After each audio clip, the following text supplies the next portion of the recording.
Hello my dear students, solid state lessonல இருந்து packing in crystals இந்த topic பற்றி தான் இந்த வீடியோவில் டிஸ்கஸ் பண்ண போகிறோம்.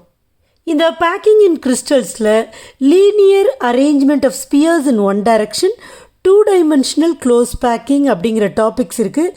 இந்த ரெண்டு டாபிக்ஸை பற்றி தான் இந்த வீடியோவில் டிஸ்கஸ் பண்ண போகிறோம். பேக் பண்ணுறது அப்படிங்கிறது நம்ம சாதாரணமாக கேள்விப்படுற ஒரு வார்த்தை தான். பட் பேக்கிங் இன் கிறிஸ்டல்ஸ் அப்படிங்கிறப்ப என்ன மீனிங்? நமக்கு தெரியும், கிறிஸ்டலைன் சாலிட்ஸில் கான்ஸ்டிடியூவன்ஸ் இருக்குது, அதாவது அதில் இருக்கக்கூடிய பார்ட்டிகல்ஸ். இந்த கான்ஸ்டிடியூவன்ஸ் ஆட்டம்ஸாக இருக்கலாம், மாலிக்யூல்ஸாக இருக்கலாம், அயான்ஸாக இருக்கலாம். பட் இந்த கான்ஸ்டிடியூவன்ஸ் எங்கே இருக்குது? ஒரு கிறிஸ்டலைன் சாலிடில் இருக்குது. இந்த கான்ஸ்டிடியூவன்ஸ் கிறிஸ்டலில் எப்படி அரேஞ்ச் ஆகிருக்கு அப்படின்றத பார்க்கணும். இந்த அரேஞ்ச்மெண்ட் ஆஃப் கான்ஸ்டிடியூவன்ஸை தான் நம்ம பேக்கிங்னு சொல்கிறோம். இப்போ நீங்கள் எங்கேயோ டூருக்கு போகிறீங்கன்னு வச்சுக்கோங்க. உங்களுடைய ஒரு 5 days டூர் போகிறீங்க. அப்போ 5 daysக்கு தேவையான ட்ரெஸ் மெட்டீரியல்ஸ், உங்களுடைய ப்ரஷ்ஷு, பேஸ்ட்டு, சோப்பு, இன்னும் அதர் காஸ்மெட்டிக்ஸு, மெடிசின்ஸ் தேவைன்னா அது, இன்னும் உங்களுக்கு 5 நாள் வாழ்க்கைக்கு என்னெல்லாம் தேவையோ அத்தனையும் பேக் பண்ணிவிட்டு போவோம் இல்லையா? அப்போ எப்படி பேக் பண்ணுவோம்? நிறைய பேகேஜஸ் வர மாதிரி பேக் பண்ண மாட்டோம்.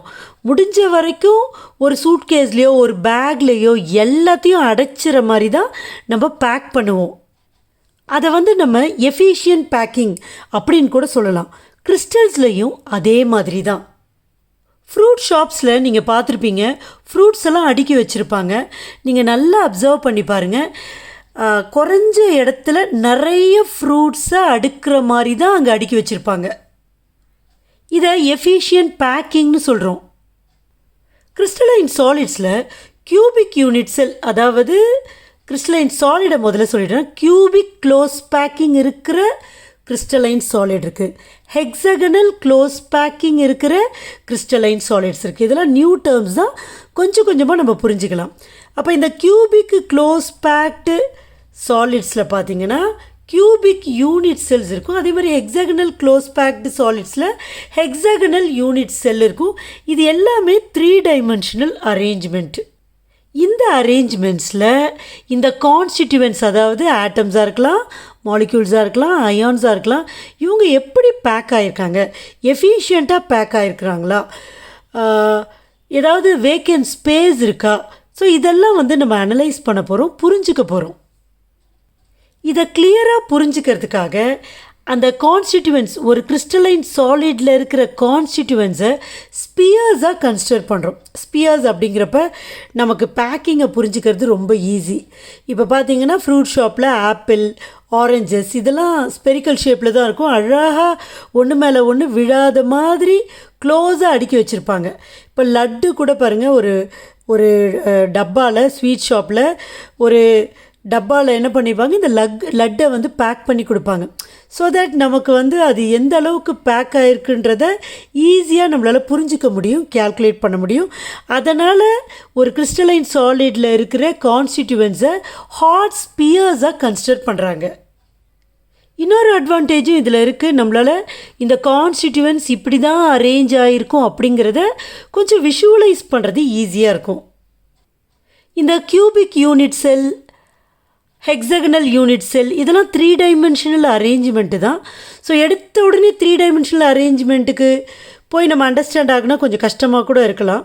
அதனால தான் ஈஸியாக புரிஞ்சுக்கிறதுக்காக முதல்ல linear arrangement of spheres in one டைரக்ஷனை புரிஞ்சிக்க போகிறோம். அடுத்தது 2-dimensional க்ளோஸ் பேக்கிங்கை தெளிவாக புரிஞ்சிக்க போகிறோம்.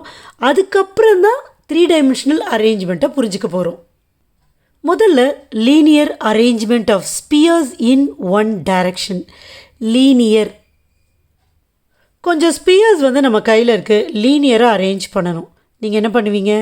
ஃபஸ்ட்டு ஒரு ஸ்பியரில் ஆரம்பிப்பீங்க, அதுக்கு பக்கத்தில் இன்னொரு ஸ்பியர், அதுக்கு பக்கத்தில் இன்னொரு ஸ்பியர், அதுக்கு பக்கத்தில் இன்னொரு ஸ்பியர்.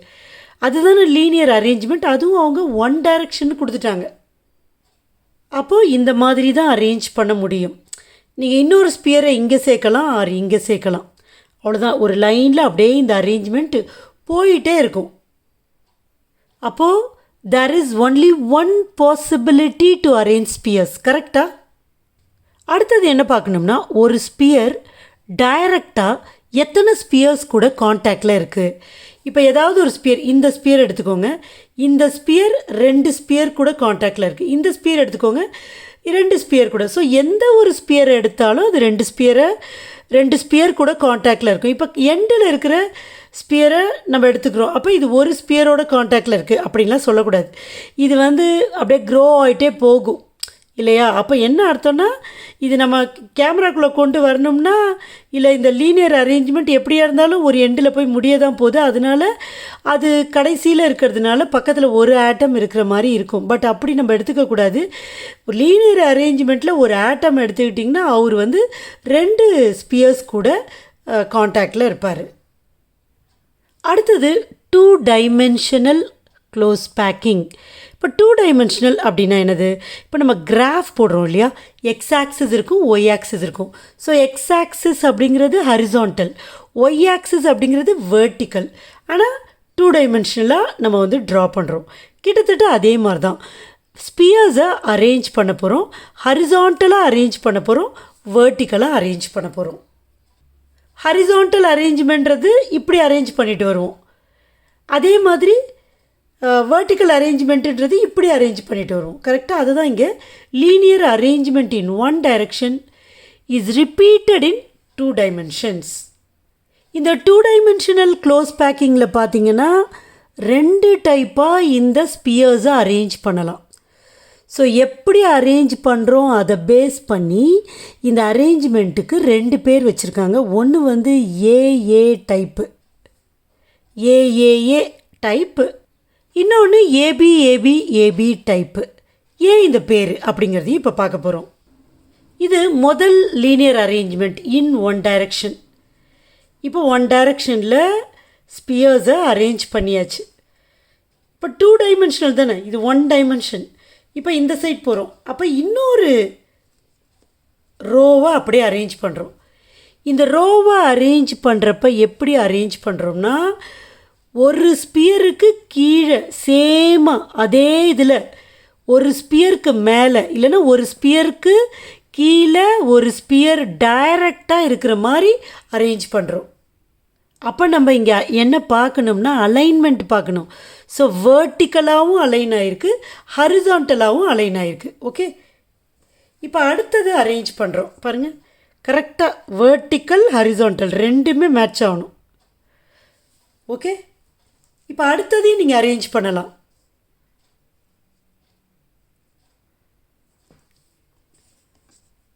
ஸோ இந்த மாதிரி தான் இருக்கும். புரியுதா உங்களுக்கு?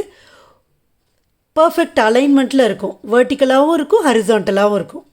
ரைட், இப்போ நம்ம என்ன பார்க்க போகிறோம்னா ஒரு ஆட்டத்தை சுற்றி எத்தனை ஆட்டம்ஸ் டைரக்ட் காண்டாக்டில் இருக்குது அப்படின்றத பார்க்கணும். ஸோ இந்த மாதிரி பார்க்குறப்ப நீங்கள் எண்டில் இருக்கிற ஆட்டம்ஸை எப்போவுமே பார்க்கக்கூடாது, அது தப்பாயிடும். அப்போ எந்த ஆட்டம் வேணால் நீங்கள் பார்க்கலாம், பட் நடுவில் இருக்கிற மாதிரி பாருங்கள். சப்போஸ் இந்த ஆட்டமை நம்ம எடுத்துக்கிறோம், இப்படி கொஞ்சம் மாற்றினாலுமே அலைன்மெண்ட் மாறிடும். அலைன்மெண்ட் மாறக்கூடாது, அதில் நம்ம கேர்ஃபுல்லாக இருக்கணும். இப்போ இந்த ஸ்பியரை பாருங்கள், இது இதை டச் பண்ணல, இதை டச் பண்ணல, இது கூட இல்லை, இது கூட இல்லை. பட்டு இது என்ன பண்ணுது, இதை டச் பண்ணும். எதை? இந்த ஸ்பியரை டச் பண்ணுது, இந்த ஸ்பியரை டச் பண்ணுது, இந்த ஸ்பியரை டச் பண்ணுது, இந்த ஸ்பியரையும் டச் பண்ணும். So 1 sphere is in contact with 4 Spears.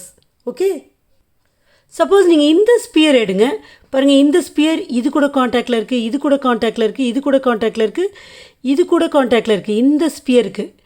But இவங்களாம் கிட்ட தான் இருக்கிறாங்க, ஆனால் காண்டாக்டில் இல்லை. ஸோ இங்கே அதாவது ஏஏஏ டைப்பு 2 டைமென்ஷனல் க்ளோஸ் பேக்கிங்கில் coordination number of each atom is 4. இப்போ இந்த ரோஸ்க்கு பேர் வைக்கணும். இப்போ ஃபஸ்ட்டு ரோ இது ஆர் ஃபஸ்ட்டு ரோ இது எதை வேணால் வச்சுக்கோங்க, ஏன்னு வச்சிடணும். இப்போ அடுத்த ரோ இது பாருங்கள், ஃபஸ்ட்டு ரோ மாதிரியே செகண்ட் ரோவும் இருக்குது. ஏதாவது சேஞ்ச் இருக்கா? அலைன்மெண்ட் சேமாக இருக்குது. ஒரு ஆட்டமுக்கு மேலே வேர்ட்டிக்கலாக இன்னொரு ஆட்டம் இருக்கிற மாதிரி தான் எல்லா ரோஸுமே இருக்குது. அப்போ அடுத்த ரோவும் ஏதான், அதுக்கு அடுத்த ரோவும் ஏதான், அதுக்கு அடுத்த ரோவும் ஏதான், அதுக்கு அடுத்த ரோவும் ஏதான். அதனால தான் இதை ஏஏஏ டைப் க்ளோஸ் பேக்கிங் அப்படின்னு சொல்கிறோம். புரிஞ்சிருக்குன்னு நினைக்கிறேன். செகண்ட் டைப்புக்கு நம்ம போயிடலாம்.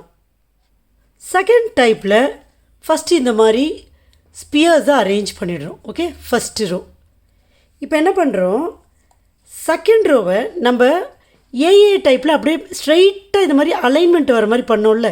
இப்போ நம்ம அதை மாதிரி பண்ண போகிறது கிடையாது. 2 ஸ்பியருக்கு இடையில் ஒரு டிப்ரெஷன் இருக்கா, இதுக்கெல்லாம் டிப்ரெஷன் பேர். அந்த டிப்ரெஷனில் அடுத்த ரோவில் வரக்கூடிய ஆட்டம்ஸ் ஃபிட் ஆகணும். ஸோ இப்போ டிப்ரெஷனில் ஃபிட் ஆகிருக்குன்னு நினைக்கிறேன். கரெக்டாக டிப்ரெஷனில் ஃபிட் ஆயிடுச்சு. ஸோ இதுவும் சேம் கிடையாது. ஏன்னா இதை மாதிரியே இந்த ரோ இல்லை. இந்த ஸ்பியருக்கு டைரெக்டாக அலைன் ஆகிற மாதிரி அடுத்த ரோவில் இருக்கிற ஸ்பியர்ஸ் இல்லை. இந்த ஃபஸ்ட்டு ரோவோட டிப்ரெஷனில் தான் செகண்ட் ரோவில் இருக்கிற ஸ்பியர்ஸ் இருக்கிற மாதிரி இருக்குது. ஸோ இது வேறு இது வேறு, இது வேறன்றதுனால இதுக்கு பின்ற பேர் கொடுக்குறோம். அதனால தான் ஏபி. இப்போ அடுத்த ரோவை அரேஞ்ச் பண்ணோம். அடுத்த ரோவை என்ன பண்ணுறோம்னா இந்த செகண்ட் ரோவோட டிப்ரெஷனில் அரேஞ்ச் பண்ணுறோம்.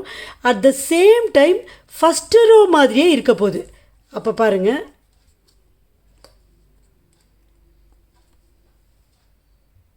தேர்ட் ரோ பாருங்கள், ஃபஸ்ட் ரோ மாதிரியும் இருக்குது.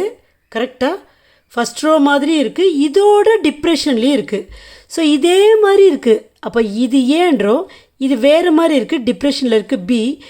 அடுத்தது இது மாதிரியே இருக்குது, அதனால அகெயின் அதுக்கு ஏன்ற பேர் சொல்லிடும். இப்போ ஃபோர்த் ரோ பார்த்திங்கன்னா செகண்ட் ரோ மாதிரியே இருக்கும். ஆனால் இந்த ரோவில் இருக்கிற ஆட்டம்ஸோட டிப்ரெஷனில் தான் நம்ம இதை நம்ம அரேஞ்ச் பண்ணுறோம். பாருங்கள், புரியுதா உங்களுக்கு?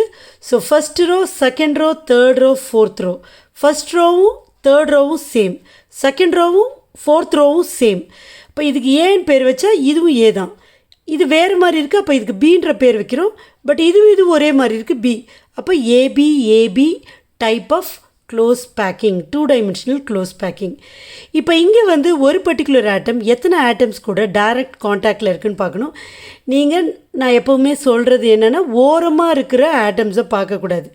ஏன்னா நம்ம என்டையர் ஸ்ட்ரக்சரை இங்கே கொண்டு வரலை, ஒரு பார்ட்டை தான் கொண்டு வந்திருக்கோம். அப்போ சப்போஸ் நான் இந்த ஆட்டம் எடுக்கிறேன்னா பாருங்கள், 1 2 3, இது கொஞ்சம் அப்படி எடைய போன மாதிரி இருக்குது. பட் ஆக்சுவலாக இது டச் பண்ணி தான் இருக்கும். 1 2 3 4 5 6 ஆட்டம்ஸை டச் பண்ணிகிட்ருக்கோம். இந்த ஆட்டம் எடுத்து பாருங்களேன், 1 2 3 4 5 6. கரெக்டாக இந்த ஆட்டம் பாருங்கள், 1 2 3 4 5 6. இந்த ஆட்டம் பாருங்கள், 1 2 3 4 5 6. இந்த ஆட்டம் பாருங்கள், 1 2 3 4 5 6. ஸோ எந்த ஆட்டம் எடுத்தாலும் அவர் 6 ஆட்டம்ஸ் 6 ஸ்பியர்ஸ் கூட டைரக்ட் காண்டாக்டில் இருப்பார். therefore the coordination number here is 6. So இவ்வளவு தான் ஏபி ஸ்ட்ரக்சர். 2 டைமென்ஷனல் க்ளோஸ் பேக்கிங்கில் ஏஏஏ டைப் அரேஞ்ச்மெண்ட்னாலும் ஏபி டைப் அரேஞ்ச்மெண்ட்னாலும் இந்நேரம் உங்களுக்கு புரிஞ்சிருக்குன்னு நம்புகிறேன். பட் இது ரெண்டுத்தில் எங்கே க்ளோசஸ்ட் பேக்கிங், ரொம்ப நெருக்கமாக எந்த டைப் ஆஃப் அரேஞ்ச்மெண்ட்டில் பேக் ஆகிருக்கு? இது ஏஏஏ டைப் அரேஞ்ச்மெண்ட், இது ஏபி டைப் அரேஞ்ச்மெண்ட். எதில் க்ளோஸ் பேக்கிங்காக இருக்குது? எஸ், ஏபி டைப்பில் தான் க்ளோஸ் பேக்கிங்காக இருக்குது. So efficient packing is in AB type of 2 dimensional arrangement. Upcoming வீடியோவில் 3 டைமென்ஷனல், அதாவது சிம்பிள் கியூபிக் அரேஞ்ச்மெண்ட் பற்றி தான் டிஸ்கஸ் பண்ண போகிறோம். Hope you understand. Thank you.